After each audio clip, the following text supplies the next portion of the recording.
Hello, this is a little tutorial how to drive the telepresence robot. If it's your first time, I recommend using a computer, but be aware that you can also use an iPhone or a tablet to navigate the robot, but much easier with the computer.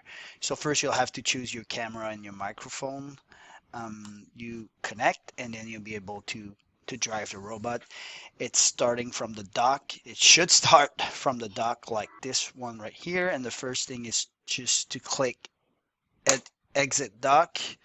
Leave it like that. It will do automatically just backward and you'll be able to drive. You can drive from with the keyboards, with the arrows, just like a old video game, or you can also use the mouse. I prefer using the arrows like this. There we go, much easier. You can go backward, right, left, and with the mouse, you see there's little dots on the floor. This is where you can click and it will navigate to the target like that. That's pretty useful if you have really tight space to use the mouse. And with the mouse, you can also just view up and down, right to left, same thing here. This can be useful. The mouse can also allow you to zoom if you scroll with the little wheel, and you can always click on reset view. For example, you could want to take a picture here. Take a picture, it will go automatically in your download file. And for example, if you're doing audit, it's pretty useful. I will show you the picture with the fisheye. There we go. There we go. Like this here. Um, so when you assist a meeting or you speak with someone, I would recommend lifting the pole. So actually what people see, it's basically it's a little tablet mounted to a pole on a wheel, and you can just increase the pole height, so you don't you speak to people into their eyes. This is pretty useful if you attend a meeting with the robot, but be aware that when your neck is higher, it's slower to advance. So if you're going to go back to the docking station, I recommend to reduce the height to a minimum, and it will be much faster to drive around. The other option is when you're going to end your call and going back to the dock, which is the good thing to do, but you can also click on park here, and basically there's two little feet that will retract and that will be there as a stand. Now it's not going to recharge the battery, so I'm suggesting using the docking station. We'll see that in a few seconds.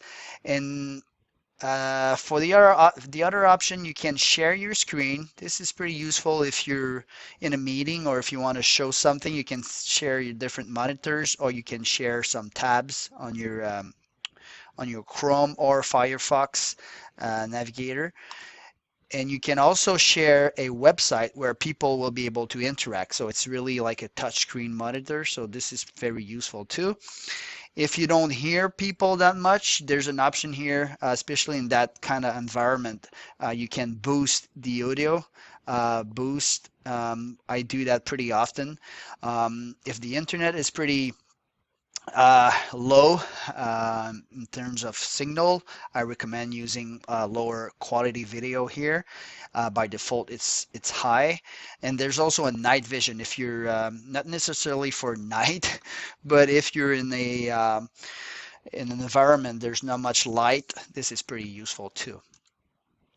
What else? What else? I think the other options, will go through the other options in another tutorial, but I think what you need to know, it's really how to go from right to left and front to back. You'll get very used to it very quickly. And once you want to hand up your call, this is the little docking station. So basically you have to go to a certain point where you will see a little icon, a charging icon. So not too far, not too close, and you have to be right in front. There we go. You click on it, nothing to do there. You wait for about 10 seconds and it will automatically dock itself, um, just like this. And meanwhile, I have to tell you, so all the video and audio are encrypted.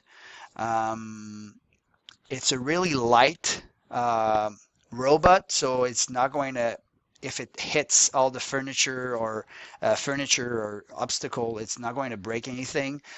There's sensor around the base and close to the tablet as well. So if you go through an obstacle, it will not go there. It will just deviate it around it. So that's really useful. I wish I could have showed you that, but yeah, it's really silent. So if you're going to navigate in an office space, for example, people can be really surprised when you come just next to them.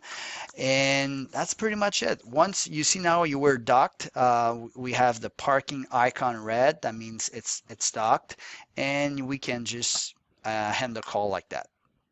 So that's it for me. Have a safe drive.